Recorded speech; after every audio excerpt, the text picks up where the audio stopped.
Welcome to City Chat on CTV. As we are entering the Christmas holiday season, where tradition will have many people bringing cut evergreen trees indoors, fire safety in the home is something we don't really think about. But today we have my most favorite chief from the Columbus Fire Department, Chief Martin. Thank you, Chief Martin, for joining us today. My pleasure, thank you. So would you tell us a little bit about fire safety relating to Christmas trees? So Christmas trees it's a great time of year. Live trees add a lot to the home, and the smell, the aroma, and very natural. It's a great tradition, but it brings a lot of issues with fire safety as well. So if you're going to have a live tree, you want to make sure that it's cut fresh. You want to make sure that it's green and the needles are springy on it and they're not falling off. But the biggest thing you can do is keep it watered, keep a lot of fluids and water in that tree, which will help prevent any kind of fire with it. When you go to a Christmas tree farm, or if you cut your own, you're going to have a fresh cut anyway, but especially if you go to a Christmas tree farm, you want to make sure to get a fresh cut on the trunk, about 1 inch to 2 inches. Cut it off the bottom, because that'll kind of seal up with the sap, and you want to make sure that it's fresh so that the water can go up and down the trunk of the tree. You want to make sure it's watered every day. We've seen issues with if there's dogs or cats in the house. Sometimes they like to drink that tree water. So if you have pets, make sure twice a day maybe check it. Make sure that water stays in there. You want to make sure that it stays away from any kind of heat source. Christmas trees are great, except they're huge. So we're moving furniture around. We're trying to put them in places. If you have a register or an air vent for your furnace, or other sources of heat, which could be candles or a fireplace, things like that, you got to make sure you stay far enough away from that. It won't be a problem, because all those will contribute to drying that tree out. I've just actually never really have heard that a Christmas tree has started a fire before. And I mean, is it something that's really common that happens every season?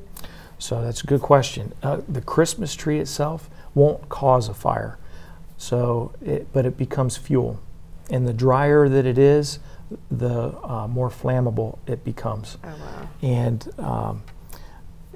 we've all kind of seen what's going on in California right now with those forest fires, and a lot of those trees are like evergreen trees. And if they're dry, it's just like having a big gasoline object in the house. One of the things they talk about with Christmas trees, like I said, it won't start the fire, but if that tree catches on fire, the intensity of the heat and smoke in that house become so rapidly increased, right, that the chance of a fire death is 5 times greater when there's a Christmas tree involved in the fire. My goodness. You mentioned electrical problems, but one of the biggest things about the holiday season is decorating with all the lights and everything. How can we make sure Christmas lights are not the actual cause of a fire? The thing with Christmas lights, you're going to have electric running through them. Most of the indoor lights now are they're starting to be LED, which is great. They're not drawing as much power, but those cords they're made thin, and they're very inexpensive, which is great because you can buy new lights every year, but the problem with that is they're not very durable. So after a couple years, you'll start seeing a lot of them will become a little bit dry rotted. You'll get frayed wires or exposed copper underneath the insulation. You can have bulbs that aren't completely in, which could lead to a little bit of a short circuit or a spark. Oh, geez. So that's the thing with electric lighting in the trees. And I'm going to kind of go back to the tree thing, because I'm thinking, my husband and I were thinking about getting a live tree this year because we have an artificial tree. Is the risk for an artificial tree the same as a live tree? It's a lot less. Oh, okay. So the materials that are used are typically, if you're buying a new tree, at these times, it's going to be rated from Underwriters Laboratory to be fire resistant. Now it goes back, some of those trees are pretty expensive. They're a few $100s, for an artificial tree, but they're pre-lit, most of them, which is nice. But then it all comes down to those wires again. And you're folding that tree up at the end of the season, and you're unfolding it at the beginning of the next year, and you just have to check out your wires and make sure that they're not too brittle and that, you know, all the wires, the copper is protected by the insulation. The Christmas tree farms, do you think that they are educating people that buy these trees about like the sap, how you said to cut it at a certain length, the trunk? Yeah, most of the Christmas tree farms that I've been around in central Ohio, they do that for you. So you pick out a tree and they put a fresh cut on it. And I think sometimes they'll ask, can I put a fresh cut on this? And you always want to say yes, unless you're going to do it at home. But so that is important. But and most of them will tell you to keep it watered. But a lot of people, and the trees are funny because you'll look at it and it'll be sitting in water for 8 hours and you won't notice a change, and then you'll look at it 8 hours later and it's empty. So it's you just have to really keep an eye on it. What other electrical problems should people be aware of? With Christmas decorations, indoors and outdoors, you get the lights, and now we've got animated blow-up things going on and all kinds of very interesting, pretty decorations. And you're putting them up and it's never close to an outlet. So there's extension cords everywhere.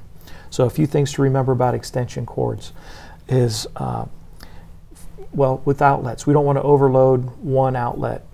They're all rated, and so you have to be careful you're not pulling too much electric out of what that outlet is rated for. Okay. One of the best ways to do that is use a multi-outlet strip, and you plug that directly into the outlet. Don't plug a multi-strip into an extension cord, because that extension cord may get overheated and cause issues.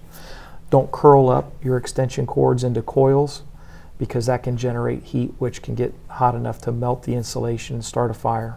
So you want to keep your extension cords kind of laid out so that they'll disperse any minimal heat that builds up from drawing electric. As far as candles go, I know that I love candles. I have them everywhere.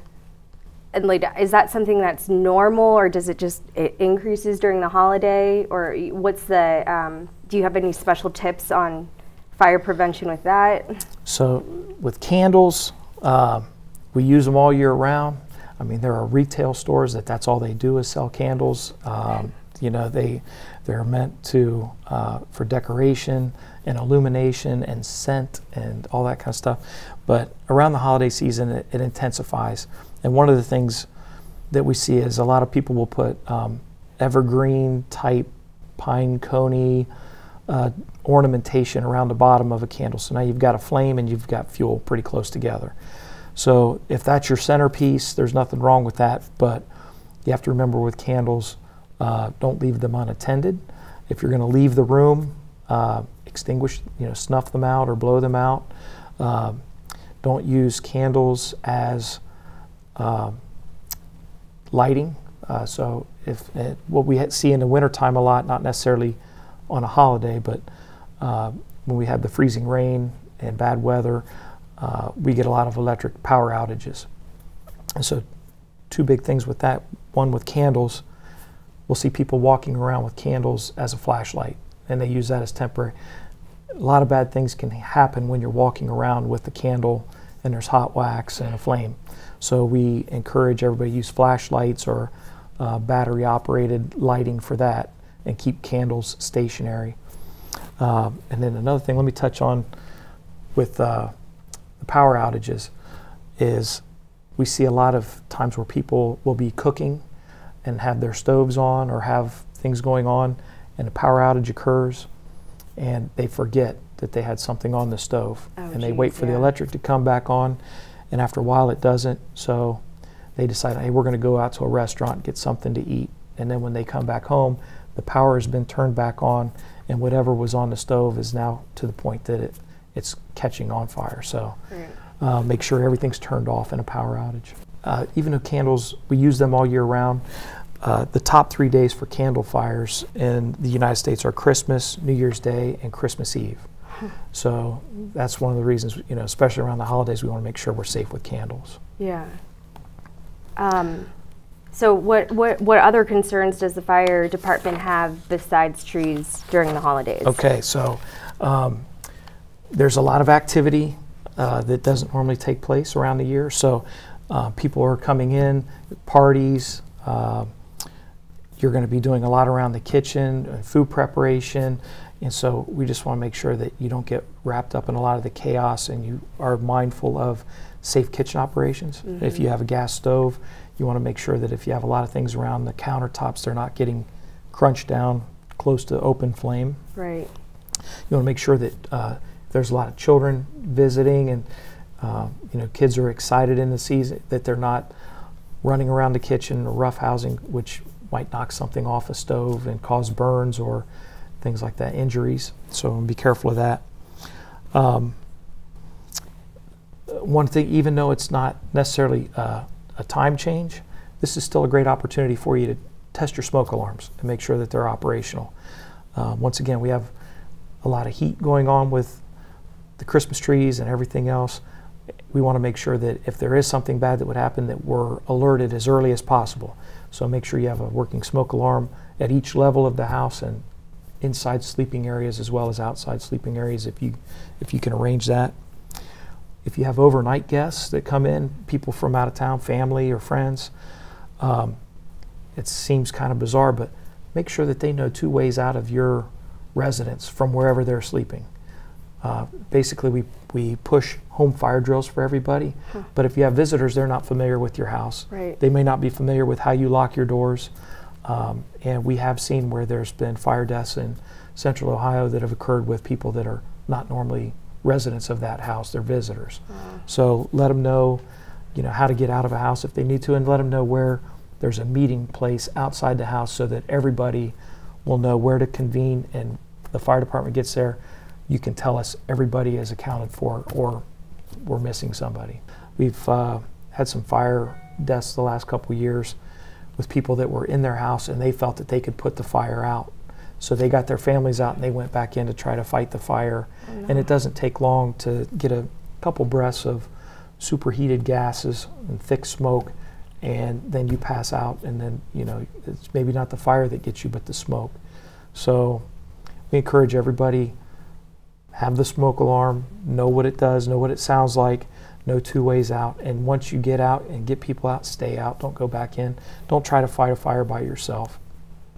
Wow, thank you, Chief, so much for informing us and the public about these hazards and prevention tips. They're really useful, and I'm excited to apply them at home. Good. We want everybody to have a very safe and happy holiday. So through all the festivities and traditions this year, remember to be smart and stay safe this holiday season.